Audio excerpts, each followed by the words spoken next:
All right, everybody. Thank you for tuning back into the Life Guys. We know our following is just too massive right now. We have too many people watching us. You know, all 8 of you are I think just... it's up to 9 now. Up to 9. Like, honestly, I can't huge. handle the love. I'm becoming The too growth. famous. I'll be honest. So maybe we want to focus on being a little... No, but thank you for everybody who's liked, who's subscribed, who's followed. Even if a video gets 1 view, and I say this every time, but I want you guys to know I mean it. We will keep pushing them out. 0 views, keep pushing them out. For that one person that this video awakens something in them, that they want to take charge of their lives, they want to be their own boss, they want to create their income, they want to be a work creator, not just a work doer. That is who we do these videos for. So as always, at the end of the video, my mobile number will come up. Call me anytime. I will always answer questions. No question is too small, and it's never a waste of my time. So today, we have the amazing Blanca from Engage PEO. She's the Vice President of Sales, and she's going to be here with us, and she's going to share her story. And we're super excited to hear it, and I'm just going to let her take it away, because she's good at that. Thank you. Thanks, guys. First of all, thanks for having me. I'm really excited to be here and share my story. So I kind of just want to start with a little bit of background. For those that don't know me, I'm from El Paso, Texas, born and raised. I think my story is very similar to a lot of people here in Texas, especially South Texas, right? So my parents are from Mexico. I'm first generation U.S. citizen. I'm Mexican and Lebanese, so that's why my last name's Aboud. A lot of people ask me that question. It's a little bit different, but my story as far as growing up and my background, I grew up in El Paso. It's a border city, so a lot of struggle. We definitely didn't grow up rich or anything like that. Hardworking parents, really trying to make ends meet for me and my brothers and sisters. So growing up was definitely humble beginnings, I would say. My refuge and what I found myself really kind of putting all my focus and attention in school. I'm a big school nerd, so I graduated top of my class valedictorian at age 16. I started college at age 17, and I was pre-med, so I thought I was like on the track, biomedical pre-med. And I went to University of Texas, El Paso, so UTEP, go Miners, for anybody watching from El Paso. I had my daughter my junior year of college, so I got pregnant, had my daughter. I definitely did not let that stop me. I kept going. For anybody in college with a small child, you know how that is, very hard. Working long hours, studying at night, really 0 to no sleep, studying for finals, working full time, taking care of my baby at the time. Luckily, I've been very blessed. I had a full paid ride to UTEP, academic scholarship, so thank God I've always been very blessed in that area. Graduated college at UTEP and really found myself not knowing what to do with my life, right? I'm like, okay, I'm 21, I have a degree, like, what do I do? And I actually get this call a lot from young women that have graduated. It's like, okay, what do I do now? Like, I'm in the workforce. And I found myself kind of in a predicament. I didn't want to be in El Paso anymore, and so I moved to San Antonio. This was like 15 years ago. I packed up all my stuff, loaded up my little Toyota Corolla, and moved to San Antonio. I got a job here as a management trainee at Enterprise, which was my first job out of college, and I've been here ever since. I will say the first 2 years were really hard. Me and my daughter moved into like a 1-bedroom little apartment. I always tell people we slept on an air mattress for like the first 6 months. So super hard, struggled, to make ends meet. I tell people a lot about the challenges, and especially the challenges of being a woman, and being in the workforce, being a single mother. We face different challenges than men do. And overall, just overcoming, working very long hours. I mean, a lot of people don't know what a grueling job that is to rent cars, but it's definitely a hard job, working 12 hours, sun up to sundown. I mean, you're working. Like, so would leave home at 5:30, come home at 7 o'clock at night, literally just grueling hours. It can be hard. I didn't spend a lot of time with my daughter, because, and I like to talk about this as well, because it's a challenge, I think, like, being educated, having a a professional job, but still being kind of like paycheck to paycheck, not really making it. Like, you're like, oh, you know, that was hard. I remember times where, you know, I wasn't able to buy food or put, you know, how to put things back at the cash register or stuff like that. I mean, and I kind of just sat there and was like, okay, I know there's something better. I know there's something more. So I knew that. So, you know, a lot of people ask me like, well, why didn't you give up, or why didn't you do this? And I just kind of knew in the back of my head that I was working for a bigger purpose. And I knew that there was more. So it was kind of like, you know, putting those stepping stones and really building that foundation. Did that for 2 years. I didn't really know a lot of people here in San Antonio, so I always tell people another challenge that I had is I didn't have a big support system. I'm a very extroverted person. No, what, you can tell. You are an extroverted person? I would have never guessed. So I met a lot of people. I was able to really build a really strong network, and a really strong network of women to this day that I can count on, rely on, and really reach out to. So, you know, building that strong support system was a challenge, not having my family here. Most of my family's in Mexico and El Paso, so that was the challenge that I had to overcome. And I think it was really when I left, you know, that space as far as sales. I've been in sales 20 years, so I've sold pretty much everything you can think of. After that, I got into banking and financial services, and I did really well there. I think that's really where my name became known, was in the banking world. I did banking for 5 years. And really what I feel like my level of service to my clients, the referral business, especially here, you know, again, you work with Mexican clients. Once you get one, they refer everybody kind of thing. So I was able to do really good in banking. I received several accolades in every single sales position that I've ever held. I've been MVP in sales, you know, top producer, number one producer. I was number one producer in San Antonio for the bank that I worked at. Wow. So I've always been at the top of my sales. I take a lot of pride in my work. I work really hard, but it's not like, I'm not the kind of person that I'm just going to show up and be like, I'm going to do my job. I'm going to show up and I'm going to be like the best. I'm going to wow everybody. And really that's how I got my name out there. Like, people are like, you got to see Blanca. You got to go see Blanca, you know, and that's kind of like how my name started being known, I would say. You went that extra mile. Because I would go that extra mile. I mean, stay late, get in early, take care of your clients. Your experience, right? I mean, yeah. I love hearing everyone's story. That, to me, is one of the most fascinating things. And your story resonates now to what you're doing, right? I mean, Definitely. That's where the work ethic, everything kind of fell into place, right? I mean, if you want to elaborate. Yeah, that's a huge common theme that we've seen in every single one of these episodes that we've done.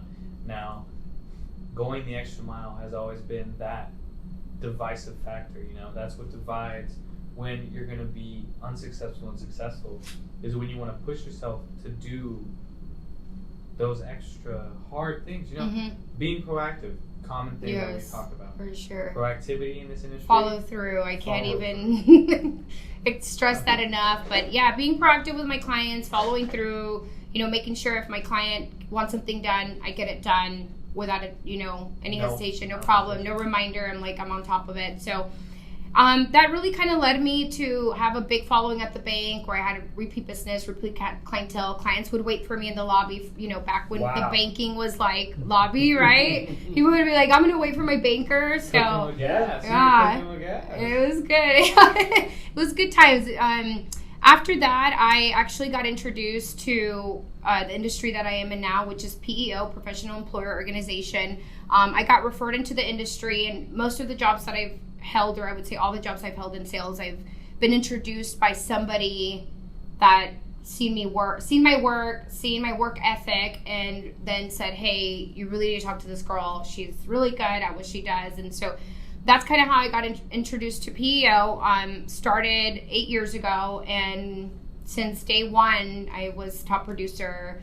I grew the San Antonio market for this particular company, and won countless presidents clubs. You know, I closed my first deal in 30 days, which is like unheard of in the industry. But I mean, like, so you guys know, like, right, success, it sounds great, but I mean, I was like grilling the phones, calling people. I mean, I would make 100 calls a day. I would not leave the office till I got a meeting. I mean, it's relentless work and effort. I think also in our industry, because some people think that, okay, well, I'm selling a product, but these people don't need the product. Like, why am I going to call them? Like, you know, and I think it's like really knowing that you're doing a service to your clients, that you're a consultant, that you're there to help, that, you know, you have something they want, and really having that mentality is like, no, you need to talk to me because I'm going to help you. I'm going to help your business. I'm going to help you and your employees. And so I think really having that mindset right from the beginning is completely different. Believing in your service, believing in what you do is so important,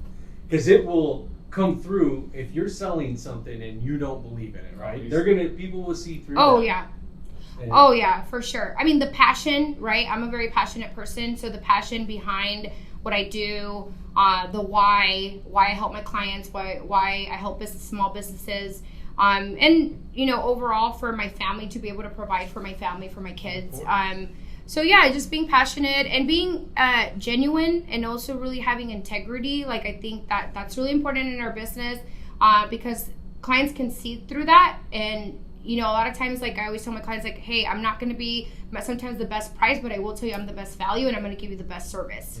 And you're going to be able to contact me directly at any time, whatever you need. Like, and so that in itself, you know, makes a big difference. And so I have clients that have followed me even from the bank when they were my banking clients to now. Amazing. I mean, yes. But right now I want to start talking about new agents, you know, because the biggest thing I see is going to be agents. They make excuses nonstop. And I'm going to go through those excuses. Yeah. Okay, cool. So that will let me. Why again? Yeah. Because I swear I spend more time telling people to find the why. You good? Yeah. Right. I forgot that. So I'm going to start. Ready? Got it. So whenever we look at this industry, we see tons of people are either vehemently opposed to joining or they're struggling. You know, we work in an industry that has an unprecedented failure rate, 90%, sometimes higher depending on what demographic or market you work in. But you see commonalities in that, more or less. I wouldn't call it a failure because not everything's right for everybody. It's just a learning experience. And those learning experiences, we see commonalities. We see they don't need it. They already have someone who helps them. I was late to the party. I already made 20 calls. No one answered. No one wants to talk to me. Yeah. And it's when we look at people like Granum, who is the gold standard for life insurance, what we do here at Guard & Associates LLC. We run the GA division, which encompasses life insurance. It encompasses those protection aspects. And the big thing we see that Granum did is he didn't ever take that as an excuse. He says, okay, I made 20 calls, no one answered. I got spit in my face, but I'm going to do another 100. I'm going to do another 200 until you find success. And I want to know what was that breaking point when you said, I'm not going to be a part of the status quo, I'm going to be above it? Ooh, that's a loaded question. Okay, so I've never been status quo. I've never been average. I mean, I was valedictorian, so yeah. I'm an overachiever at heart. I'm goal orientated as it is. But couple things. So kind of backtracking to answer your question. I think people nowadays are not really hungry. You know, they don't really want it. They say they want it, but their actions speak different, right? So they don't really want it. Their actions, their efforts don't really represent that of somebody that like really wants success. So I think really being hungry for it and like really, really wanting it makes a big difference. I have what's called the secret sauce because a lot of people ask me like, do tell. I'm saucy, you know, I like to cook. So I'm hold on. I made a secret sauce. Wow. Yeah. Cause everybody's like want to know like, how does success happen? Like how did you become successful? And I tell people, well, it's hard work, right? But now I made a secret sauce. So, most people, and just in general, and obviously in our industry, most people just don't have a plan. They don't plan things out. They're not strategic.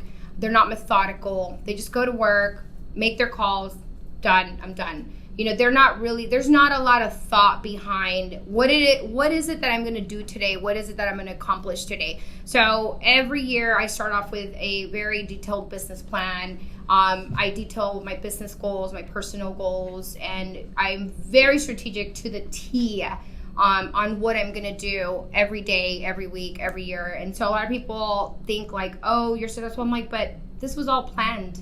This was all part of the plan. There's no luck. No, they didn't just wake up. I got lucky, and and oh no, here I am. Like no, it's hard to know where you're gonna go. Not. You don't have a plan. You gotta have a plan. Something. That's number one. Yeah. And I'm guessing you invest in your own business. Of course, you have definitely, of course. Oh, without a doubt, yeah. Of course, you hear money. You hear it's the saying, it takes money to make money, but that is true. I invest in myself, my business, but I invest in my clients as well. That's good. Because I get a lot of my business as referral business. So that's number one in the secret sauce.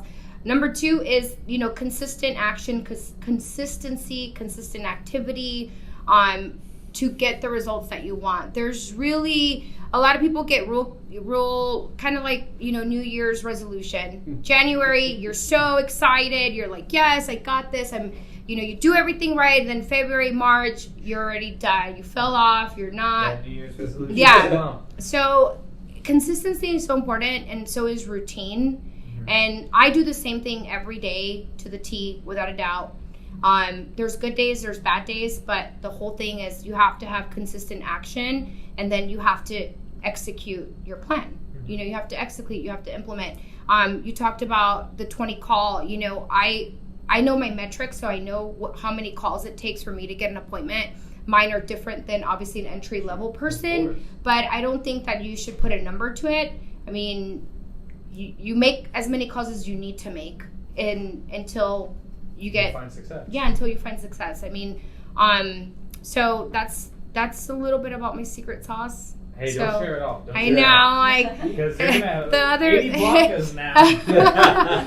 Competition is actually one of my keys to my personal success now that I'm at this level is mentorship, and really mentoring others, mentoring women that are up and coming, entry level. I like to mentor women, not biased or anything, but personally, I prefer mentoring women. I don't mentor guys, sorry.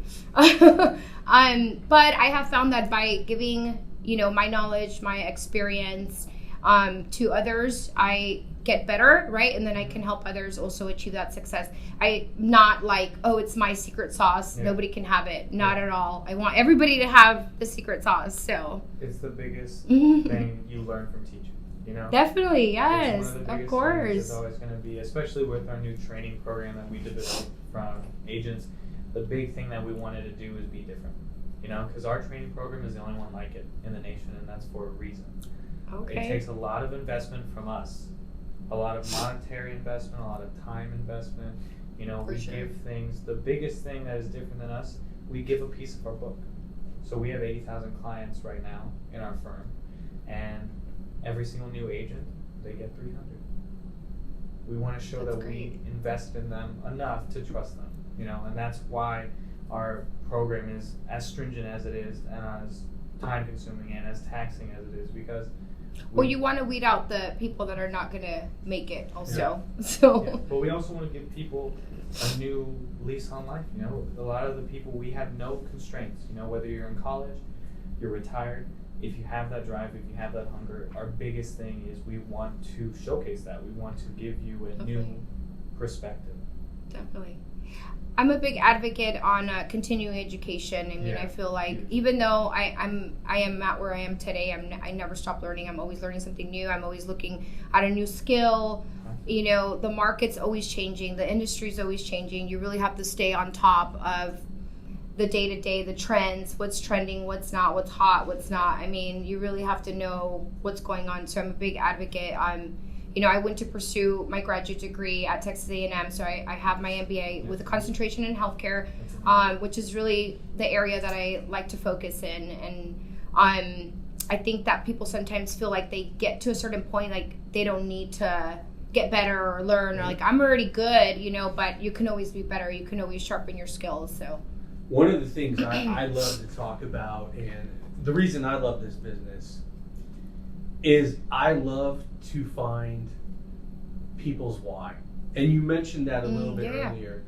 Can you elaborate a little bit on that? Because that's just one of my favorite topics. Like everybody's, to me, their why is different. And that's what makes what we do so unique. And you had just said it earlier.